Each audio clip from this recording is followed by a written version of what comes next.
며느리가 저더러 정신병원에 집어넣겠다고 했습니다. 식구들 사이에서도 저를 고립시키려는 듯했어요.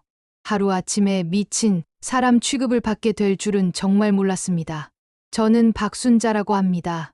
76에 이런 말을 하게 될 줄은 꿈에도 몰랐어요. 제가 직접 경찰서에 신고 전화를 걸어서 제 며느리를 신고한 이야기입니다. 평생을 살면서 이렇게 무서운 일을 겪을 줄은 정말 몰랐어요. 지금 생각해도 등골이 오싹합니다. 만약 제가 그냥 모른 척 했더라면 생각만 해도 아찔해요. 이 이야기 끝까지 들어주세요. 좋아요와 구독 버튼도 꾹 눌러주시고요. 아들 민수는 건설회사에서 팀장을 하고 있어요. 요즘 큰 아파트 단지 공사 때문에 출장이 잦아졌거든요.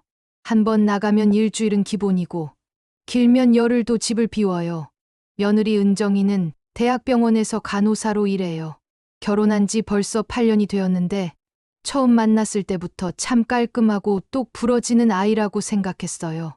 흰 블라우스에 검정 치마, 머리는 항상 단정하게 뒤로 넘겨서 묶고 다니더라고요. 그날도 은정이에게서 전화가 왔어요. 어머니, 죄송한데요. 민수 오빠가 또 부산 출장 가게 됐어요. 이번엔 보름 정도 걸릴 것 같다고 하네요. 그래? 참 고생이 많구나. 제가 야간 근무도 있고 해서요. 현우 혼자 두기가 걱정이에요. 어머니가 시간 되시면 며칠만 와서 봐주실 수 있을까요? 전 망설일 이유가 없었어요. 7살짜리 손자를 혼자 두고 어떻게 해요? 그럼 당연하지. 내일 아침에 갈게. 정말 감사해요. 어머니, 은정이 목소리에는 진짜 고마움이 담겨 있었어요. 그때만 해도 저는 착한 며느리를 둔 복받은 시어머니라고 생각했거든요. 28번 버스를 타고 1시간을 가야 하는 거리였어요. 중간에 2번이나 갈아타야 하고요. 무릎이 좀 안 좋아서 오래 서 있기가 힘든데 그래도 손자를 위해서라면 참을 수 있었어요. 도시락통에 현우가 좋아하는 계란말이랑 볶음밥을 싸서 가방에 넣었어요. 거기에 제가 담근 배추김치도 통째로 하나 가져갔죠. 며느리가 김치는 사서 먹는다고 하는데 역시 집에서 담근 게 제일 맛있거든요. 아들네 집은 신혼 때부터 살던 33평짜리 아파트예요. 그때는 대출 때문에 힘들어했는데 이제는 많이 나아졌나 봐요. 거실에 들어서니 새 소파랑 큰 TV가 눈에 들어오더라고요. 어머니, 오셨어요. 정말 고생 많으셨어요. 은정이가 문을 열어줄 때 보니까 평소와는 조금 다른 모습이었어요. 항상 단정했던 머리가 조금 헝클어져 있고 얼굴도 피곤해 보였거든요. 눈 밑에 다크서클이 진하게 있었고요. 피곤해 보이네. 병원 일이 많이 힘들지? 아, 네. 요즘 응급실로 발령 나서 좀 그래요. 밤 근무가 많아졌거든요. 그러면서 은정이가 제 가방을 받아 들더니 안에서 무엇인가 철컥하는 소리가 났어요. 어머니, 뭘 이렇게 많이 가져오셨어요? 김치하고 현우 먹을 반찬 좀. 애가 혼자 있을 때 배고프면 어떻게 해? 은정이는 잠시 가방을 들여다보더니 어색하게 웃었어요. 예전엔 제가 뭘 가져와도 진짜 좋아했는데 말이에요. 할머니, 현우가 방에서 뛰어나와 제 품에 안겼습니다. 따뜻한 체온에 모든 피로가 풀렸어요. 우리 현우, 많이 컸네. 정말 의젓해졌구나. 그때였어요. 거실에서 은정이 전화 목소리가 들렸거든요. 네, 맞아요. 그분 말씀드렸잖아요. 무릎 아프다고 하시던. 네, 이번 주 안에 처리하겠습니다. 처리하겠다는 말이 귀에 꽂혔어요. 무릎 아프다는 건 저를 말하는 걸까? 순간 등골이 오싹했죠. 현우야, 엄마가 누구랑 전화하는 거야? 아, 엄마 일이야? 할머니, 이거 보세요. 새로 산 로봇이에요. 저녁에 치킨을 시켜서 먹었는데 은정이는 계속 핸드폰만 들여다봤어요. 띵동, 띵동, 띵동. 엄마, 자꾸 카톡 와요. 병원 사람들이야. 일 때문에. 현우는 치킨이나 먹어. 하지만 은정이 표정이 점점 어두워졌어요. 병원 일치고는 너무 늦은 시간 아닌가 싶었거든요. 현우 재우고 거실로 나왔더니 은정이가 노트북 앞에 앉아 있었어요. 화면에는 사람 이름과 전화번호, 그리고 돈 액수가 빼곡했죠. 은정아, 그게 뭐야? 아, 병원 환자 명단이에요. 어머니 먼저 주무세요. 새벽 2시가 넘도록 타자 치는 소리가 들렸습니다. 그때부터였어요. 뭔가 이상하다는 생각이 든 건 아침, 은정이는 벌써 출근 준비를 하고 있었어요. 어머니, 죄송해요. 일찍 나가야 해서요. 현우 아침 챙겨주시고 점심도 부탁드려요. 그래, 알겠다. 너는 신경 쓰지 말고 일하고 와라. 은정이가 나가기 전에 현우를 방으로 데려갔어요. 문이 살짝 열린 틈으로 작은 목소리가 들렸죠. 현우야, 할머니한테는 엄마 일 이야기하지 말자. 할머니가 걱정하실까봐. 네, 엄마. 걱정하실까봐. 간호사 일이 뭐가 걱정될 게 있다고 그러는 걸까요? 현우와 단둘이 남자 저는 아이와 함께 아침을 먹으면서 이야기를 나눴어요. 현우야, 엄마가 병원에서 뭐 하는 거야? 아, 엄마는. 사람들 도와주는 일이야. 어떻게 도와주는데? 잘 모르겠어요. 엄마가 전화로 도와준대요. 전화로? 현우가 뭔가 더 말하려다가 입을 꾹 다물었어요. 더 캐묻기는 미안했죠. 점심 준비를 하려고 부엌에 들어갔는데 냉장고를 열어보고 깜짝 놀랐어요. 온갖 좋은 반찬들이 가득했거든요. 갈비찜, 전복, 심지어 한우까지. 이상했어요. 간호사 월급으로 이런 걸 다 사서 먹을 수 있나? 우리 집에서는 명절에나 볼 수 있는 음식들이었거든요. 할머니, 엄마가 요즘 돈을 많이 벌어서 맛있는 거 많이 사줘요. 현우가 부엌으로 와서 자랑하듯 말했어요. 정말 병원에서 월급을 많이 주나 보네. 아니요. 엄마가 다른 일도 한대요. 무슨 일을 하는데? 글쎄요. 밤에 전화하는 거예요. 그러고 나면 돈이 많아져요. 제 심장이 쿵 하고 내려앉는 기분이었어요. 밤에 전화해서 돈을 번다는 게 대체 무슨 뜻일까요? 온갖 상상이 머릿속을 스쳐갔지만 애써 태어난 척했어요. 그렇구나. 엄마가 참 열심히 일하시네. 오후에 빨래를 널려고 은정이 방에 들어갔어요. 화장대 위에 명품 화장품들이 즐비했죠. 가격표를 보니 립스틱 하나가 8만 원이었어요. 제가 평생 써본 화장품 값을 다 합쳐도 저 하나 값도 안 될 것 같았어요. 서랍을 살짝 열어봤더니 더 놀라운 게 있었어요. 이상한 명함들이 한 뭉치 있었거든요. 희망대출, 무담보대출 전문, 든든보험, 빠른 보험금 지급, 미래투자, 고수익 보장. 왜 간호사가 이런 명함들을 가지고 있는 걸까요? 저녁 시간이 되어도 은정이는 오지 않았어요. 8시가 넘어서 전화가 왔죠. 어머니, 죄송해요. 오늘 야간 근무라서 내일 아침에 들어갈게요. 그래, 알겠다. 조심하고. 현우와 저녁을 먹고 있는데 아이가 또 무심코 말했어요. 할머니, 엄마가 밤에 일하고 나면 지갑이 두꺼워져요. 현금이 많이 들어있어요. 병원에서 월급을 현금으로 주나? 그것도 밤에? 머릿속에서 온갖 상상이 뒤섞였어요. 설마, 은정이가? 아니야, 그럴 리 없어. 그런데, 하지만 애써 그 생각을 떨쳐냈어요. 혹시라도 진짜라면. 너무 무서웠거든요. 현우를 재우고 혼자 거실에 앉아 있으니 온갖 의심이 꼬리를 물고 일어났어요. 냉장고에 비싼 음식들, 명품 화장품들, 그 이상한 명함들, 그리고 현우의 말들. 모든 게 하나씩 이어지는 것 같으면서도 아직 확실하지 않았어요. 그냥 제 의심일 뿐일까요? 눈을 감아도 자꾸 그 명함들이 떠올랐어요. 희망대출, 든든보험, 은정이가 정말 간호사 일만 하는 걸까? 그날 밤, 저는 끝내 잠을 이루지 못했습니다. 사흘째 되던 날이었어요. 은정이는 또 야간 근무라며 집을 비웠죠.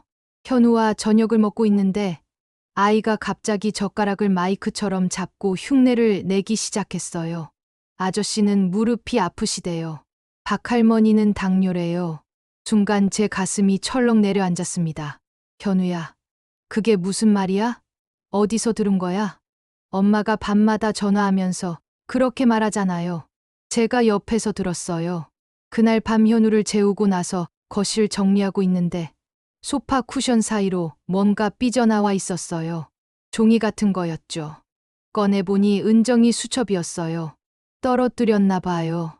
펼쳐보는 순간 온몸이 얼어붙었어요.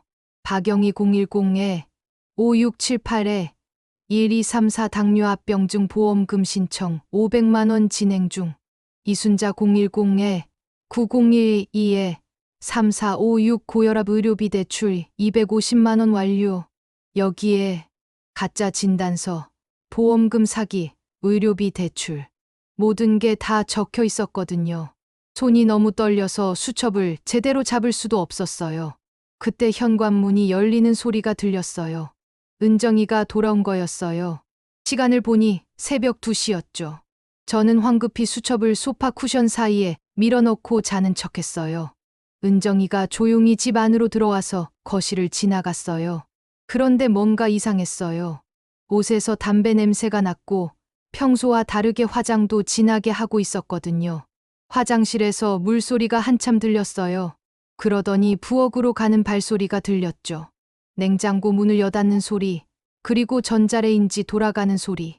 밤중에 뭘 먹나 싶어서 살짝 눈을 떠봤어요. 은정이가 부엌 식탁에 앉아서 뭔가 세고 있었어요. 돈이었어요. 현금 뭉치를 탁탁 세면서 작은 소리로 중얼거렸죠. 이번 달 목표는 넘었네. 다음 주에 김할아버지 건도 마무리하고. 김할아버지? 수첩에 있던 이름 중 하나였어요. 은정이는 돈을 다 센 다음 조그만 금고에 넣었어요. 거실 TV 아래 있는 서랍장 맨 아래 칸이었죠. 은정이가 방으로 들어간 뒤에도 저는 한참을 잠들지 못했어요. 머릿속에서 수첩의 내용들이 계속 맴돌았거든요. 그런데 가장 무서운 건 따로 있었어요. 수첩 마지막 페이지에 적힌 글이었거든요. 박순자 010에 0000에 0000 무릎 관절. 제 이름이 적혀 있었어요. 전화번호 자리는 비어 있었지만 무릎 관절이라고 병명까지 적혀 있었죠. 그 순간 깨달았어요. 은정이가 저를 며칠 전부터 타켓으로 정해놓고 있었다는 걸 말이에요. 무릎 아프다고 하시던, 이라고 했던 전화 통화가 떠올랐어요.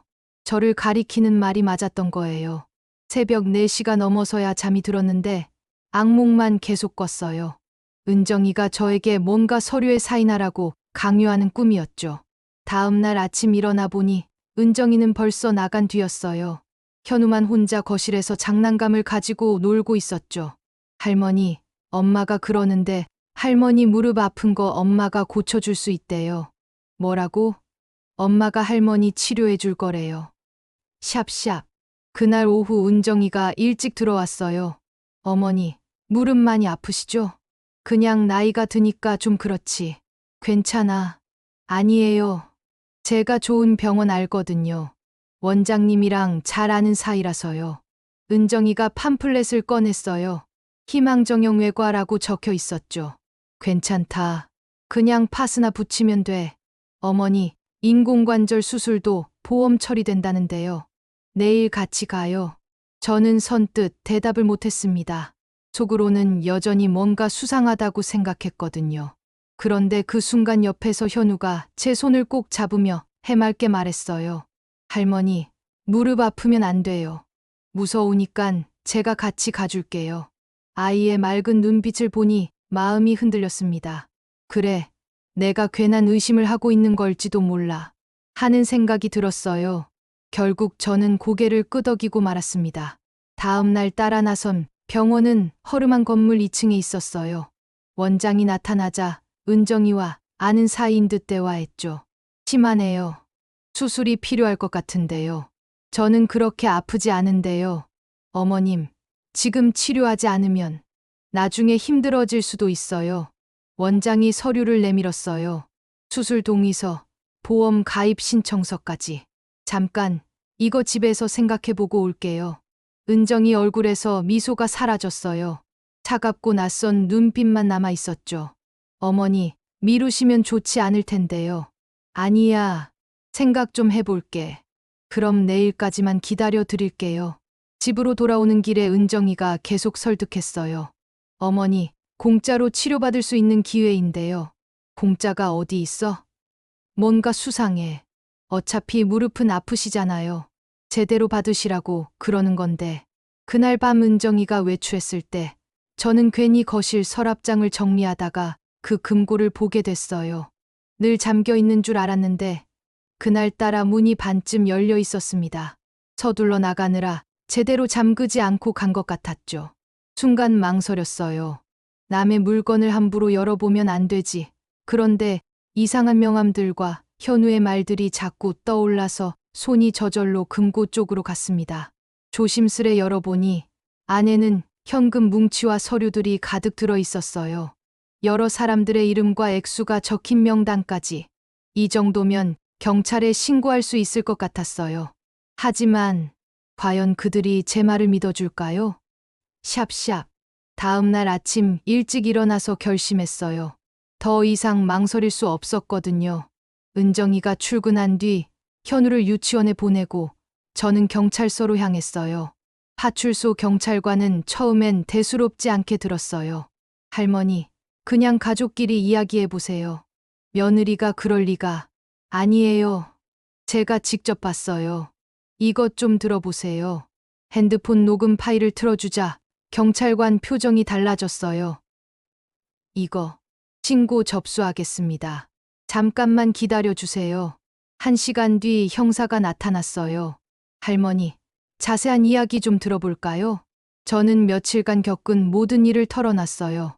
수첩, 명함들, 금고 안의 서류들, 그리고 병원에서 있었던 일까지.